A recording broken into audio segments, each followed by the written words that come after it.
¿Ya descargaste la app Cuenta DNI en tu celular? Con Cuenta DNI del Banco Provincia podés pagar en más de 20.000 comercios adheridos de forma rápida, simple y segura. Para más información, ingresá en bancoprovincia.com.ar. El banco de las y los bonaerenses para todos los argentinos. ¿Sabías que Voi es la primera low cost de combustible y que tendrá más de 100 estaciones a lo largo del país? Ya abrió en Once, Junín, Tandil, Realicó, Azul y Chipoleti.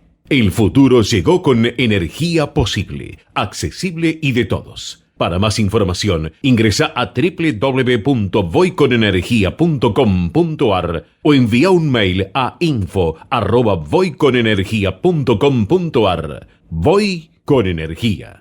En Edenor estamos siempre cuando el país nos necesita, poniendo nuestra mejor energía. Más de 1.300.000 clientes ya realizan sus trámites online a través de Edenor Digital, sin moverse de sus casas. Edenor, es tu energía, la mejor energía argentina. Estudia actuación en Timbre 4. Niños, adolescentes, adultos. Dirección Claudio Tolcachir. Informes en www.timbre4.com.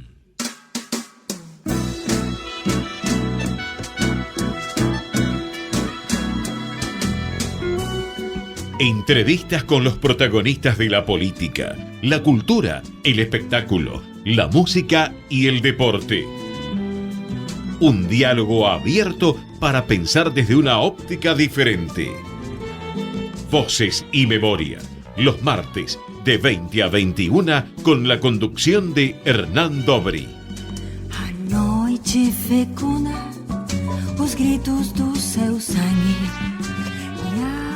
Buenas noches, bienvenidos a una nueva emisión de Voces y Memorias. Hoy nos visita un docente, productor, guionista, director de cine, teatro, televisión y ópera. Estudió odontología y luego en la Escuela de Cine de la Universidad de La Plata. De allí partió a Europa, donde se perfeccionó en la Escuela de Cine de París y en el Teatro de las Naciones, becado por el gobierno francés entre 1962 y 64. Fue fundador de un cineclub que llegó a tener 500 socios. Y además dirigió y fundó la carrera de Imagen y Sonido de la Universidad de Buenos Aires. Integró el Consejo de Asesores del Instituto de Cine, fue presidente de la Asociación de Directores de Cine, participó como jurado de los festivales de Biarritz y Mar del Plata y fue director artístico de ese último festival entre los años 95 y 96. Además fue miembro del directorio del Fondo Nacional de las Artes.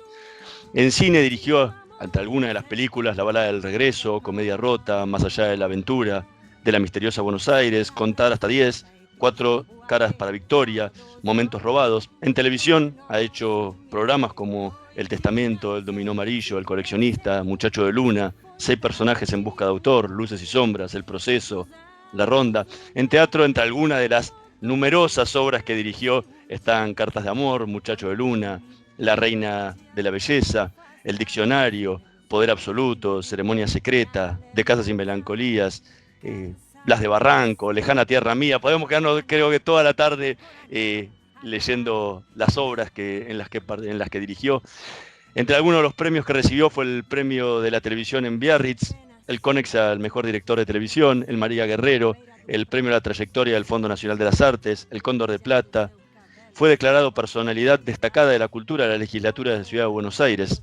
Hoy nos tomamos un café con Oscar Barnayfin. Probá Viaggio Expresso, el café 100% natural en cápsulas compatibles. Comprá online en tiendaviaggio.com.ar. Con envío a todo el país o en su boutique ubicada en Salguero 2626 Palermo. Viaggio Expresso, el verdadero sabor del buen café. Muchísimas gracias por acompañarnos esta noche. Gracias, pero no me habías dicho que iba a tener que bancarme todo este largo camino que enumerado así me parece largo.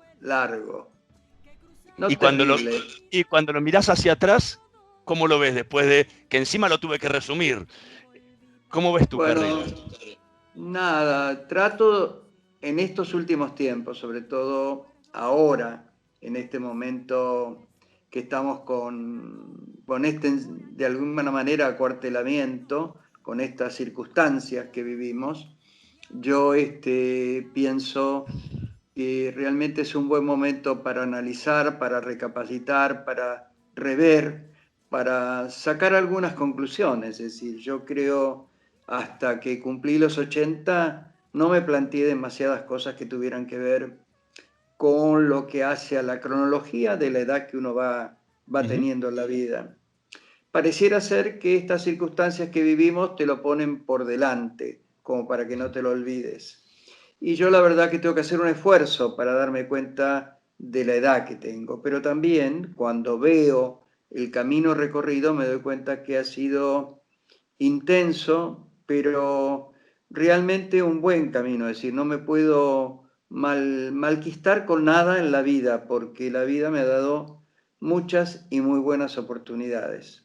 El tema es que hoy, cuando otros piensan ya en lo que se llama la retraite, la partida, yo tengo más ganas que nunca de hacer cosas, porque creo, fíjate que cuando me obligan a jubilarme de la universidad, de mi tarea como profesor, que duró más de 30 y pico de años, yo sentía que era el mejor momento, pero pareciera ser que a veces, en esos momentos que te obligan a retirarte, es cuando un individuo tiene la mayor madurez, la mayor riqueza, y yo guardo todavía muchas inquietudes que tienen que ver con las nuevas búsquedas, las nuevas formas, la nueva expresión de algo que todavía no vi, que no leí, que no pensé. Y entonces, claro, se me hace de alguna manera difícil pensar que la edad me indica que debo bajar no dejar de encender los motores, pero sí disminuir un poco la velocidad. Y por otro lado, siento las mismas ganas que tenía a los 30 años de desafiar cosas nuevas. Entonces, por ahí quizás desde este acuartelamiento estoy también pensando en esas cosas. Es decir, no las voy a dejar. Creo que esto es importante tenerlo en claro, ¿no? ¿Cuáles son esas cosas nuevas que te quedan por desafiar? No, sí, en este momento tengo muchas cosas que tienen que ver con el teatro, tengo muchas cosas que tienen que ver incluso con el cine. No quiero hablarlo mucho porque el cine es una de las cosas que más me ha importado en la vida, es decir, la que me han motivado cualquier búsqueda. Y entonces tengo bastante cuidado en no hablar precipitadamente de algo, sobre todo en estos momentos que está todo paralizado. No solamente paralizado, sino que tenemos en este momento inconvenientes con el Instituto de Cine, cosa que me parece un poco insólito, pero bueno, dejémoslo ahí. Es decir, yo creo que sí tengo un proyecto que alguien me propuso desde el punto de vista de producción.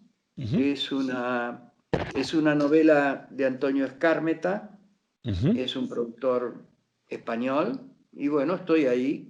No quiero hablar más de eso porque el cine tiene idas y venidas Sí. en la búsqueda del dinero, en la forma de armar una película. Imagínate, siempre lo fue. En estas condiciones de hoy es mucho más difícil. Y además porque ha cambiado el panorama.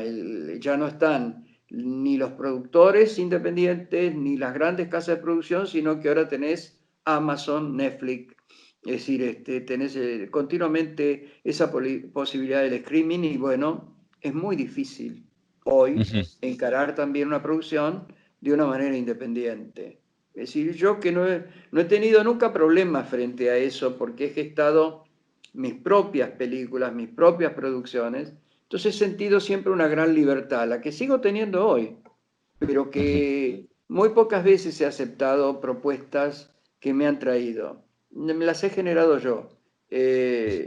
A veces me pregunto por qué, pero es por sentir esa libertad frente al hecho creativo que sentí siempre, sobre todo con las películas, ¿eh? Es decir, cuando producía yo, cuando produje cosas junto con Julia von Grollman, cuando me junté con amigos que me permitieron hacer aquello que yo tenía ganas. Entonces, bueno, ahora las cosas cambian. También podés agarrar hoy una cámara. La gente joven ha encontrado otras formas de expresarse, otras formas de armar su producción y también siempre te están señalando caminos posibles. O sea, tampoco es tan difícil armar algo. El tema siempre importante es, quiero filmar, pero ¿qué quiero decir? ¿Para qué lo hago? ¿Para contar un cuentito más? No. Si yo encuentro la forma de seguir alguno de los lineamientos que siempre tuve, entonces me entusiasma mucho más. Entonces eso sí me impulsa a querer filmar. Bueno, dejémoslo ahí.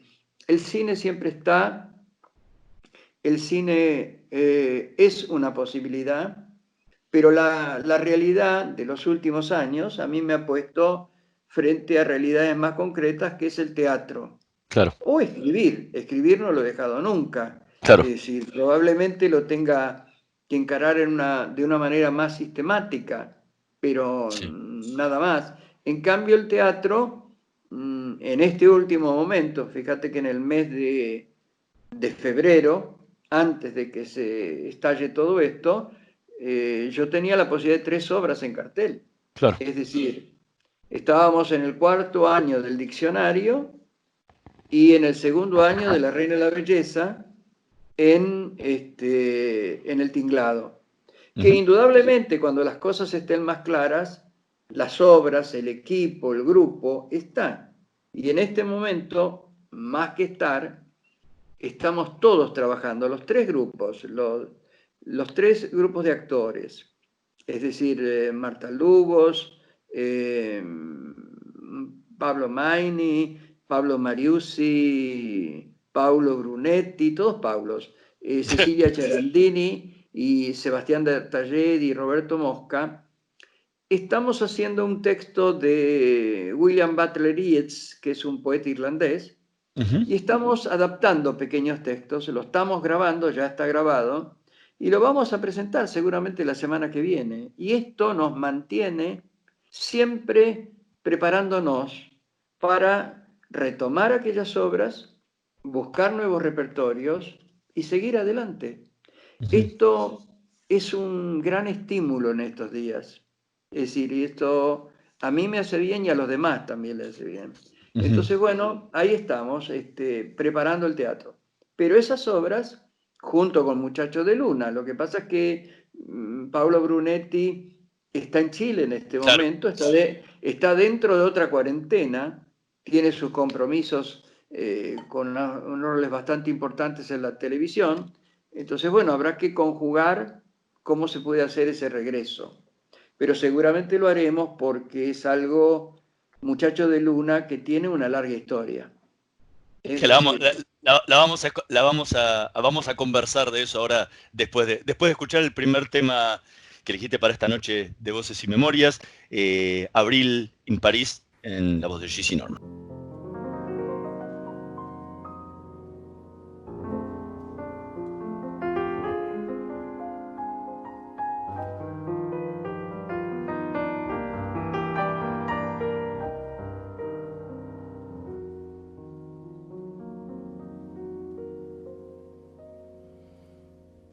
April in Paris, chestnuts in blossom, holiday tables under the tree.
Escuchábamos Abril en París, en la voz de Gissi Norman, tema que eligió Carmen Raifín para esta noche de Voces y Memorias. ¿Por qué este tema?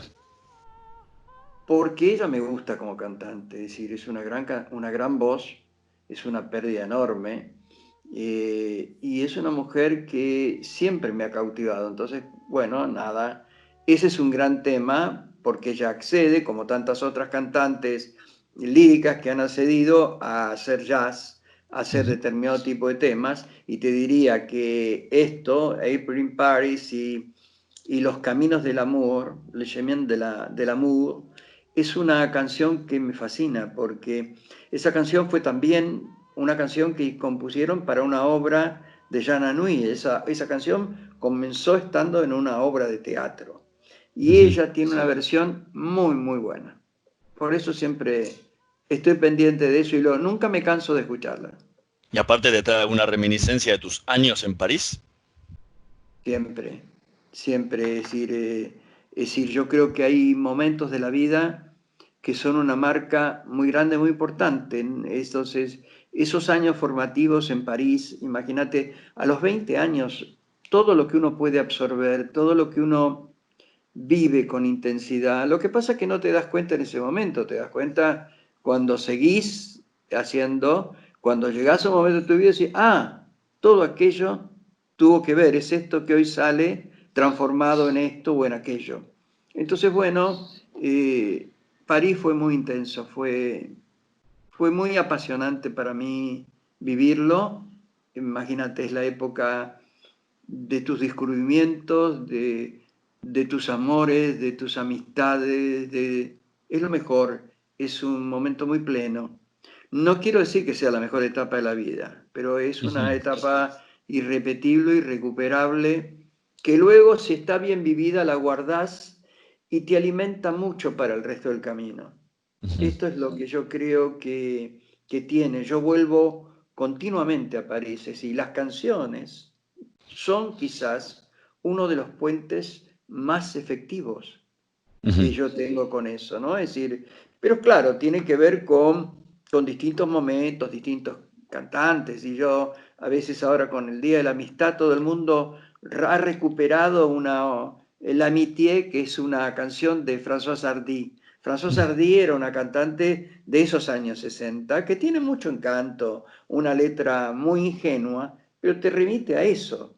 Y bueno, hoy incluso cuando escuchás a cantantes como Sass, por ejemplo, Sass toma todos esos repertorios franceses y los transforma, y eso hace que la melodía, que la canción no desaparezca. Pero claro, uno está habituado a esas voces de esos años 60 que yo estuve, que eran Yves Montand, Edith Piaf, Julie Gréco. Pensá que toda esa gente vivía, estaba ahí, ¿no?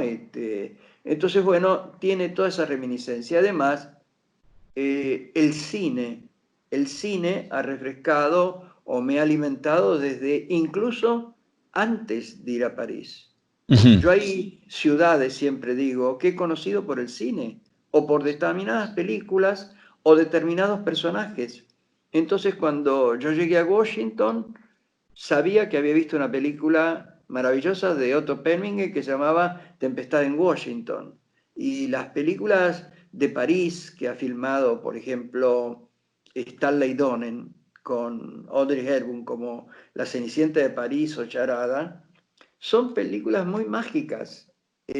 Más allá de esa película francesa de calidad que nosotros veíamos aquí en los años 30, ¿no? Es decir, bueno, todo eso te arropa mucho todo eso y te lanza esa búsqueda. Y luego, cuando dejas esos mundos, yo los otros días escribí una nota que era evocando un verano del año 64, cuando me voy de París a las afueras a pasar Bueno, escribiéndola recuperé maravillosamente esa época.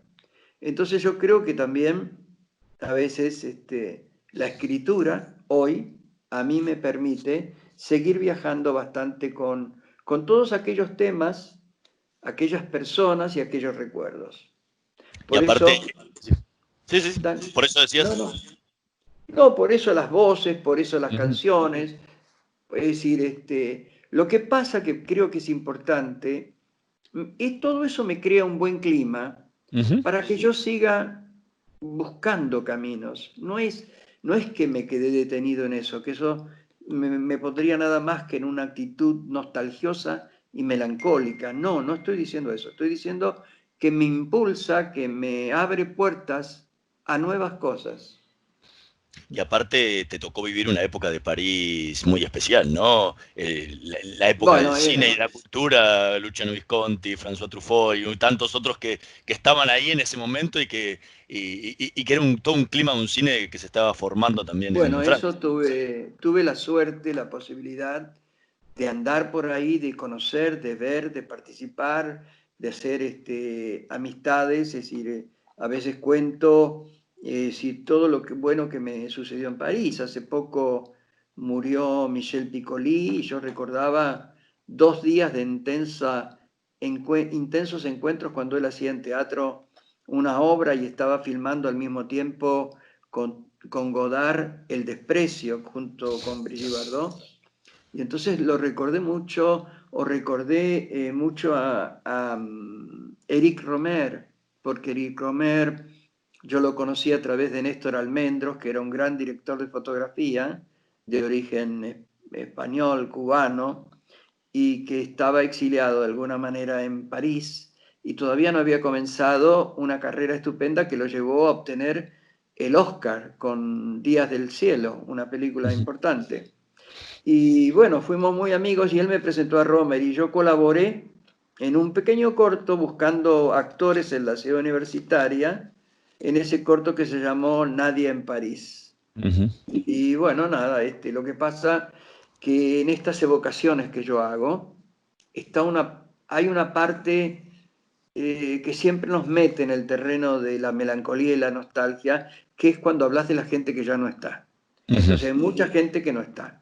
Ahí Claro. está, tenés 80 años y por más que te sientas joven y con ganas de cosas, hay algo que ya es una ausencia que pesa y pesa bastante, que muchos compañeros de ruta o amigos circunstanciales ya no están. Entonces, esos puntos también son puntos muy importantes en la vida de uno. Lo que no podés es afincarte en eso, no podés encerrarte en Sí. eso, porque te iluminan, te nutren, pero indudablemente no es bueno quedarse en eso. Estamos conversando con Oscar Bernay-Fin. Vamos a hacer una pequeña pausa. En un minutito más volvamos con más voces y memorias. Vamos la radio, somos tu voz.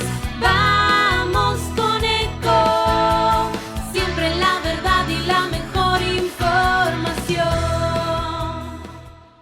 Podés vernos en vivo en ecomedios.com. Contenidos audiovisuales. Conectate con nosotros. Contestador 5 254 2353. Voces y memoria. Una hora con los protagonistas de la política, la cultura, el espectáculo, la música y el deporte para pensar desde una óptica diferente.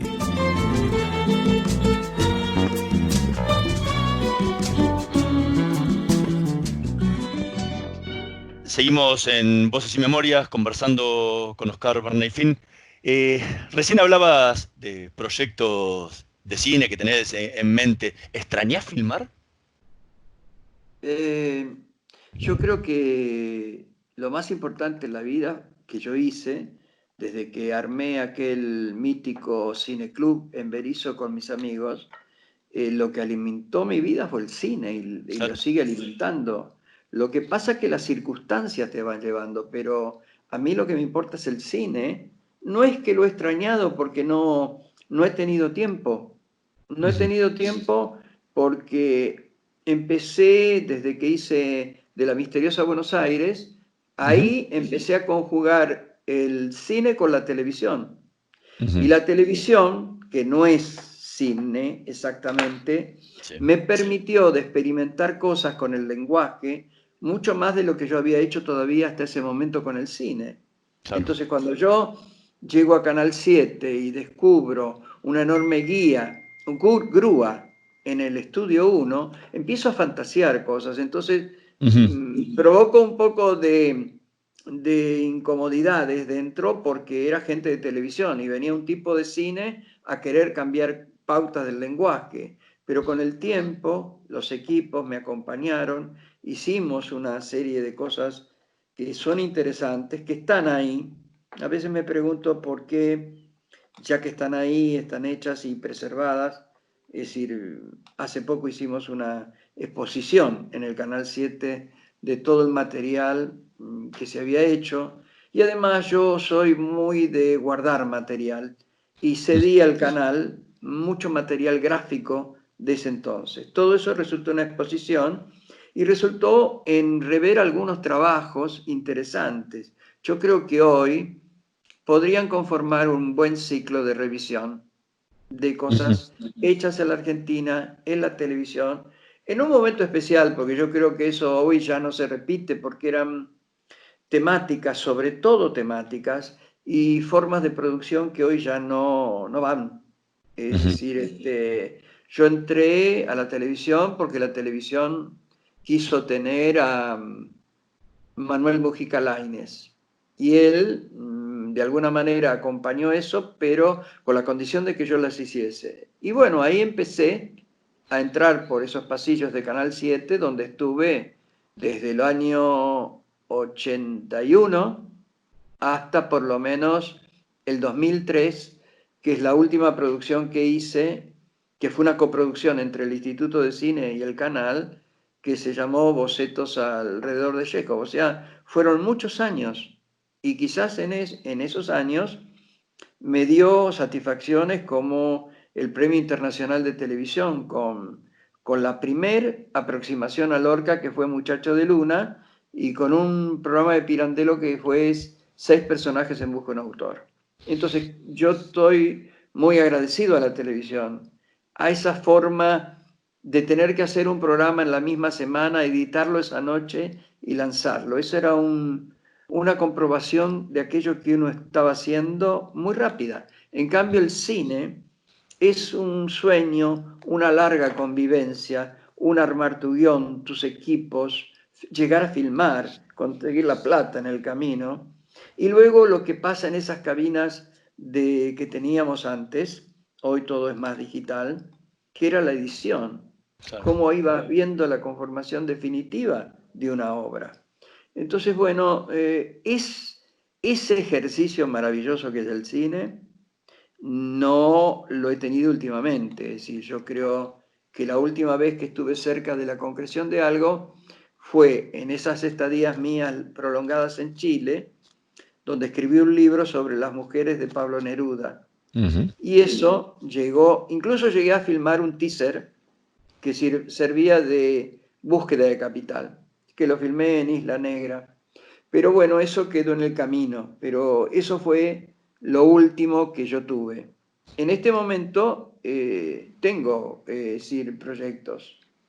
Me han quedado algunos proyectos inacabados que no creo que este sea el momento para retomarlos porque significan grandes producciones.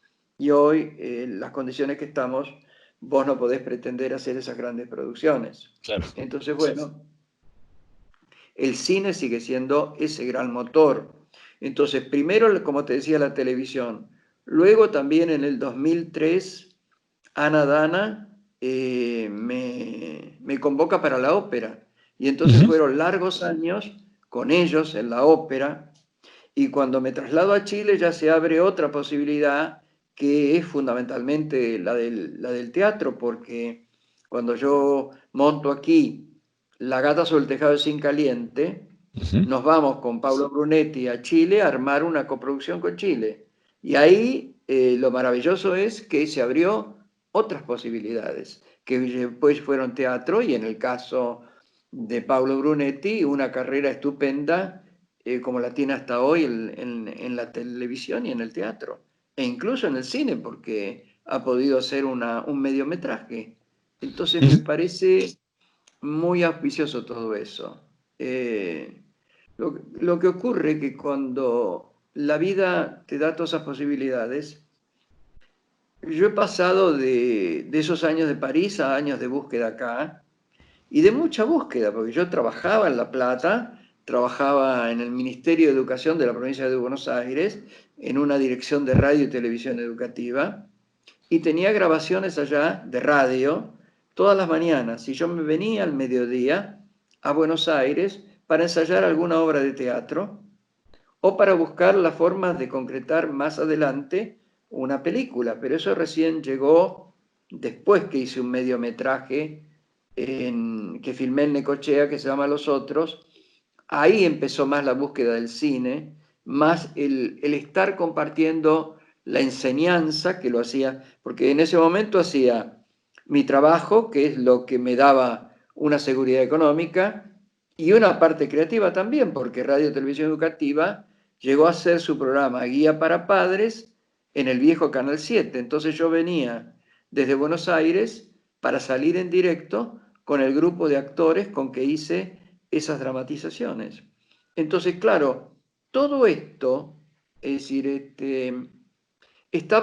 iba al mismo tiempo el trabajo, iba al mismo tiempo, empecé a dictar clase, porque empecé a dictar clase Sí. en la Escuela de Cine de La Plata, y de ahí el más no paré, porque todo eso me llegó al poder armar la carrera de diseño, imagen y sonido, y estar hasta el 2003 o 2005 vinculado a la vida universitaria y a la enseñanza. Y en eso la verdad que me ayudó mucho la enseñanza. Me ayudó mucho la comunicación con el alumno, en el transmitir un conocimiento y en también tener esa maravillosa retroalimentación que significa ver gente joven que está queriendo expresarse. Entonces, he encontrado en el camino estudiantes estupendos y que luego realizaron cosas que tuvieron muy buena repercusión. Y no es uno, son varios, qué sé yo. En este momento estoy en contacto con uno que está en España, que es Diego Sabanés, que es egresado de la UBA, de Imagen y Sonido, o también he tenido en mis primeros años en La Plata a un alumno tan excelente como Marcelo Piñeiro. Claro. Y Marcelo hoy es un realizador muy importante. Entonces, bueno, yo creo que eso formó parte de mi vida a largo tiempo. Pero como vos me preguntaste lo del cine, sí, el cine se extraña. Es un mundo particular y además yo he estado en otras épocas mucho más vinculado al cine también a través de las instituciones, a través de estar al frente de directores en una época que directores era muy pobre, que ni siquiera teníamos un lugar donde reunirnos. Hoy, por suerte, se ha logrado la institución que se tiene y yo creo que esto también es mérito de quienes se metieron al hombro esa mochila, ¿no? Es decir, yo creo que eso hoy hay que reconocerlo y cuando vos te enfrentás con una institución tan sólida como esa, tenés que dar las urras para esos que lo lograron. Antes nombrabas a Paulo Brunetti y nombraste también a Muchacho de Luna. ¿Cómo fue tu proceso de escritura de la obra, más allá de que está basada en esa obra que habías hecho en los 80 para televisión y que fue premiada en Biarritz? ¿Cómo fue ese proceso de hilvanar esos pedazos de obras de Lorca con poemas, con sus diarios, con textos de él? ¿Cómo fue ese trabajo que llevaste a cabo para concretar la obra? Mira, yo creo que todo es una sumatoria. No es que eso ocurre de pronto y ahí está. No. Es una larga convivencia con Lorca. Es decir, cuando digo larga, tiene que ver, me tengo que ir hasta el Colegio Nacional de La Plata, es decir, fue un profesor que me hizo leer La Casa de Bernarda Alba para las vacaciones. Y yo, de alguna manera, la leía como pude, porque tenía 15 años, y él después me hizo algunas observaciones para la interpretación de esa obra que no olvidé nunca. Ujú. Entonces, a partir de ahí fui sumando García Lorca a través de lecturas, García Lorca a través de visiones en el teatro. En aquel entonces, Doña Rosita la Soltera era una gran obra y yo tenía muy presente, tengo muy presente todavía aquella primera vez que vi a Luisa Beil Claro. haciendo en el Teatro Nacional. Creo que era recién inaugurado el Teatro San Martín de la calle Corrientes. Y ahí Ujú. estaba Luisa Beil, que fue directora de la Comedia Nacional en esos tiempos, y después de Telma Viral, y después mucha frecuentación que tuve, después hubo películas, después tenía amigos españoles muy queridos que han alimentado esa necesidad de ver todo Lorca. Pero fundamentalmente, cuando se cumplieron los 50 años del asesinato de Lorca, que fue en el año 86, yo presenté en la televisión un proyecto que era Muchachos de Luna. Claro. Entonces ahí por primera vez boceté todo eso, que después se hizo también en radio, en una versión más reducida, pero que se hizo. Y entonces yo ahí armé con el homenaje que hacían 50 actores argentinos y 50 actores De hoy primera. irrepetibles, porque Inda Ledesma, Eva Franco, María Luisa Robledo, María Rosa Gallo, hoy ya no están. Y eso es también una riqueza mayor que uno tiene haber trabajado con esa gente. Entonces, todo eso se conformó y cuando llegó el año 88, yo lo llevé a Biarritz al Festival de Televisión. Y ahí el jurado me otorgó el primer premio, cosa que me sorprendió mucho, por las dos cosas, por Muchachos de Luna y por la idea de adaptación de Pirandello, porque era muy llamativo hacer la obra de Pirandello, que ocurre en un teatro, cuando un grupo familiar viene en búsqueda de un autor, trasladarlo todo eso a ese grupo que llegaba a un estudio de televisión. Entonces eso indudablemente era una idea original para hacer y eso funcionó. Ahora, después pasó mucho tiempo, pero también pasó mucho tiempo en la vida de Lorca. Digamos, ya no eran 50 años, iban a ser mucho más. Y en esos años, cuando yo lo tomé por primera vez, yo contaba con una biografía de Ian Gibson, que es un irlandés que escribió mucho y sigue escribiendo sobre García Lorca. Entonces, eso me permitió acceder a cosas que yo no conocía hasta ese entonces. Pero sin embargo, en ese entonces estaba todavía viva la hermana de Lorca y algunos familiares más. Entonces, eso, que ella era una gran cancerbera y tenía muy a resguardo determinadas obras, los sonetos del amor oscuro, cartas. Cuando ella muere, todo eso accede a los medios. Es decir, se tiene mayor contacto con todo eso. Y eso yo lo capitalicé cuando hice para el Cervantes y para el Teatro San Martín de Tucumán una versión de Doña Rosita la Soltera. Claro. Entonces ahí sí pude poner mucho de lo que había aparecido en ese entonces. Y eso ahí quedó. Pero siempre con Paulo Brunetti dijimos, bueno, cuando la posibilidad de Lorca.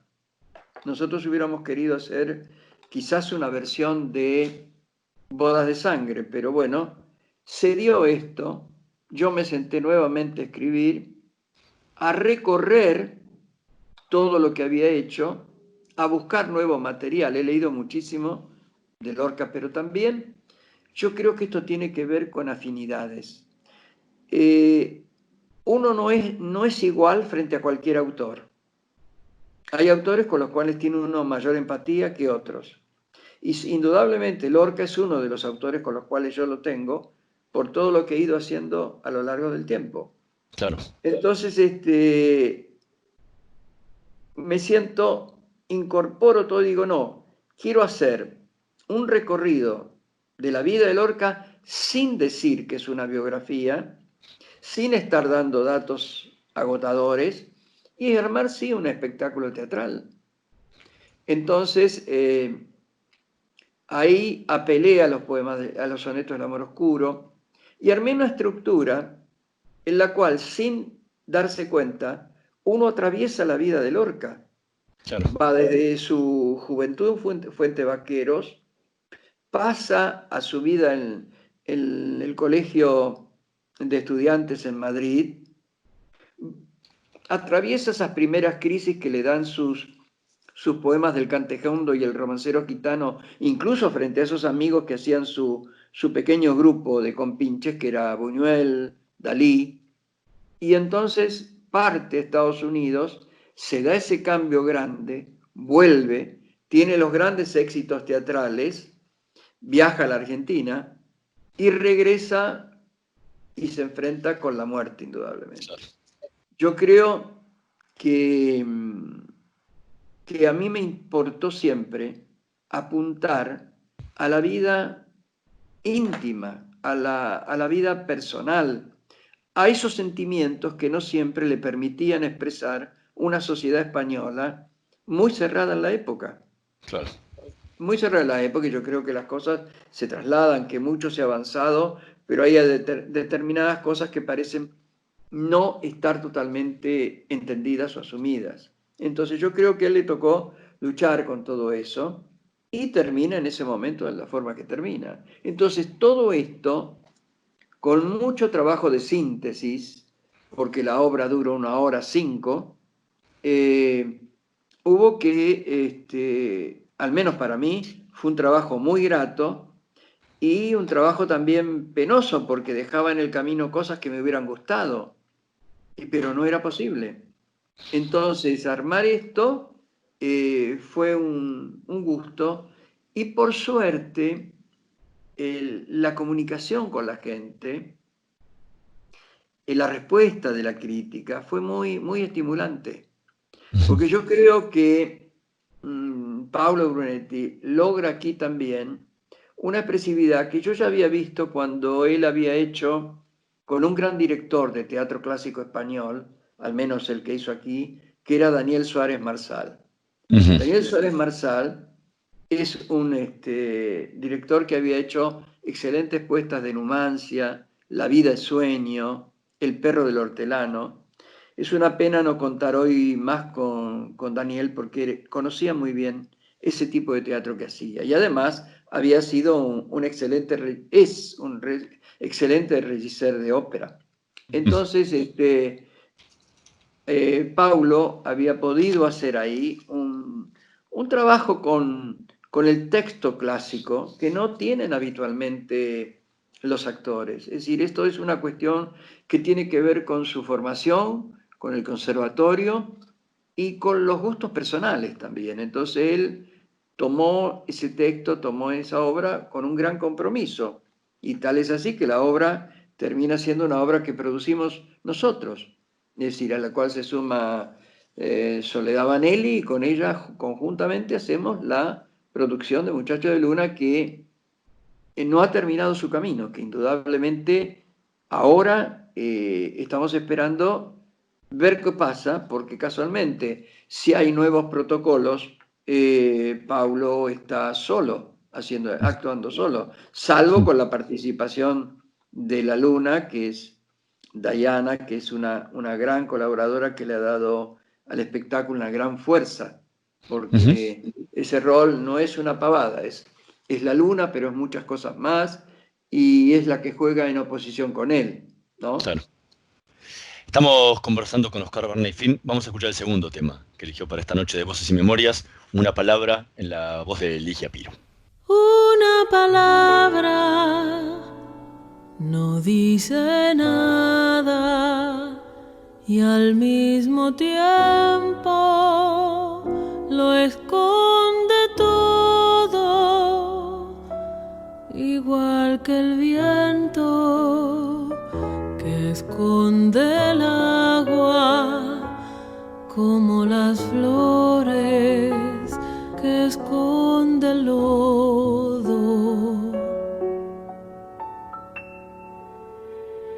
Una mirada no dice nada y al mismo tiempo lo dice todo, como las la lluvia sobre tu cara o el viejo mapa de algún tesoro, como la lluvia sobre tu cara o el viejo mapa de algún tesoro. Una verdad no dice nada y al mismo tiempo lo esconde todo, como una hoguera que no se apaga, como una piedra que nace polvo.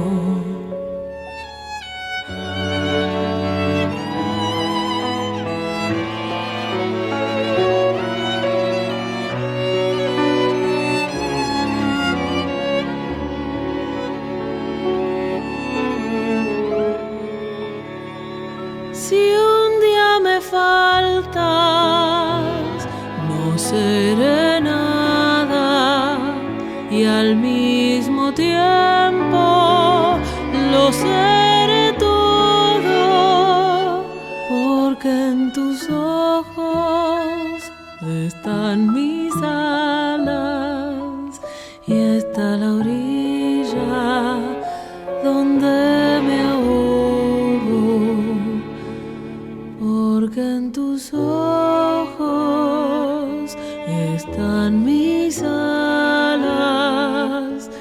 y está la orilla donde me ahogo.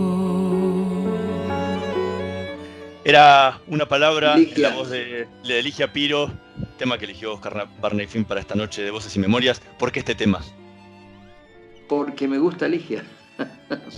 Siempre tiene que ver con el gusto, si no, no lo Claro. pondrías. No, pero No, por ahí para no, especialmente. me encanta ir a siempre escuchar a Ligia. Bueno, es una familia muy musical. Primero, ¿qué te puedo decir? No puse uno de Susana o de Inés. Son dos con variantes y colores distintos, dos excelentes cantantes y además, imagínate, con Inés hicimos un espectáculo largo tiempo que se llamó Reconocernos. Con Susana no hemos concretado nada, pero estuvimos siempre a punto de hacer algo, pero estamos hablando de dos voces magníficas. Entonces, dentro de esa familia, que tiene también a Anita, que es la hija de Inés, y tiene a Alfredo, que también es el hijo de Susana, bueno, tiene una familia musical que es envidiable eso. Y en el caso de Ligia, bueno, cada uno tiene sus debilidades. Ligia, antes de ser cantante, también se dio algunos gustos actuando, y recuerdo una donde ella actuaba junto a Susana, en una obra que protagonizaba Susana, que aparecía como una realmente muy atractiva actriz. Es lo que yo siempre le digo, que eso es algo que no debería abandonar. Sin embargo, cada recital de Ligia es un placer enorme. Es decir, la última que fue aquí en el Picadero, realmente. Y esta versión de una palabra, hay otra que me gusta mucho que dudaba, porque se llama Speak Low, y nada, preferí esta, porque esta también es una muy buena versión que ella hace.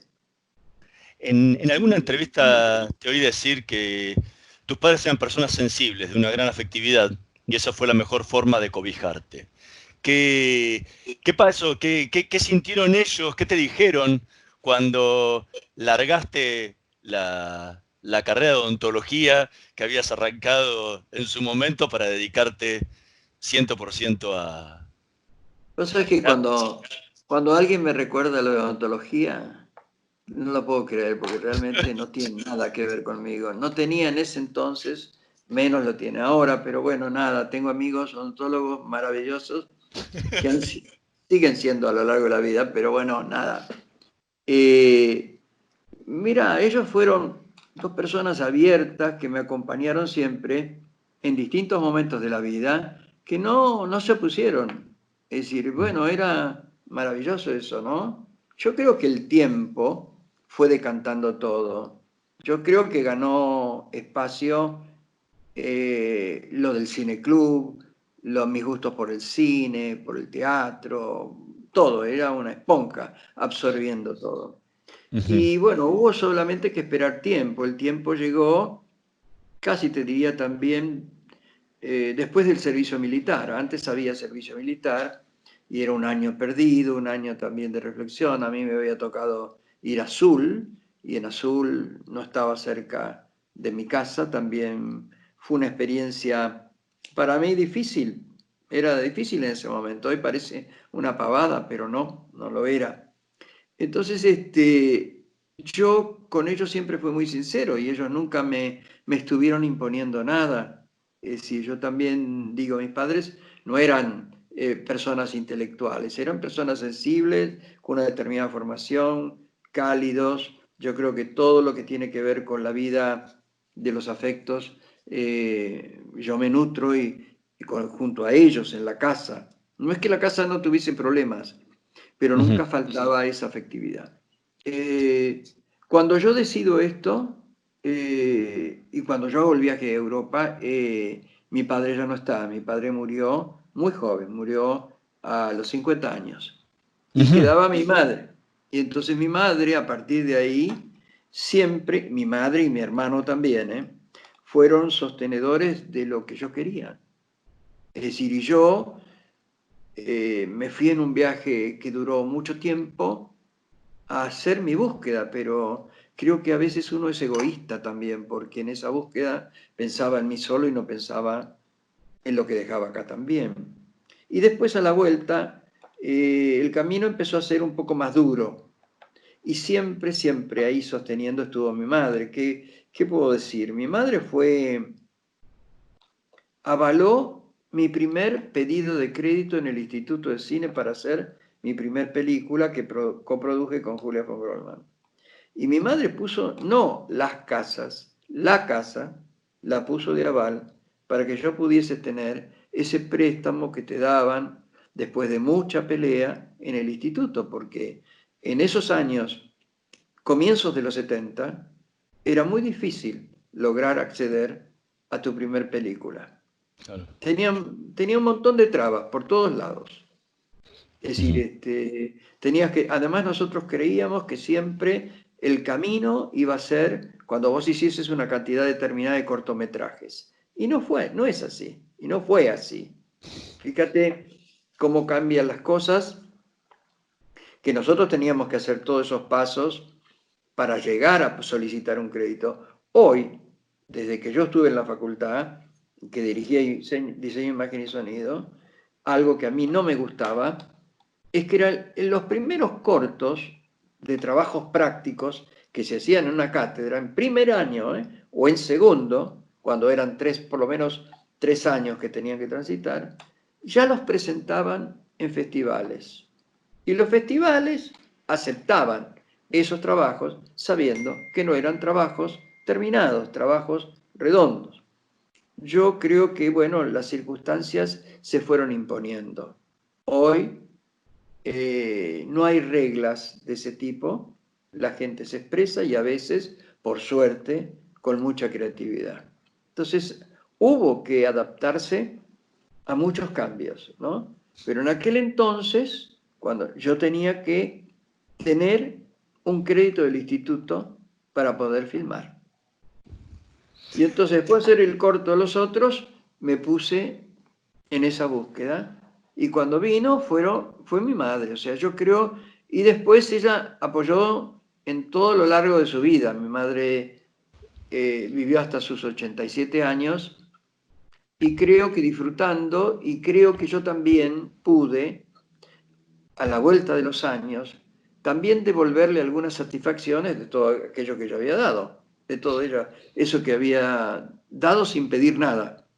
Y entonces algunos de los premios que tuve estuvo presente, los compartió buenos momentos también, que algunos momentos también son buenos cuando no solamente tenés las cosas artísticas, sino aquellos en donde lo económico también te acompaña. Y yo creo que toda la época del canal, que fue importante, fue en base a contratos que se me hicieron durante largos años hasta tener ese ciclo que fue Luces y Sombras, que duró 2 años, un ciclo irrepetible, porque era un ciclo que tenía Lupi, Miguel Ángel Solá, Oscar Martínez, Telma Viral, China Zorrilla, durante 2 años.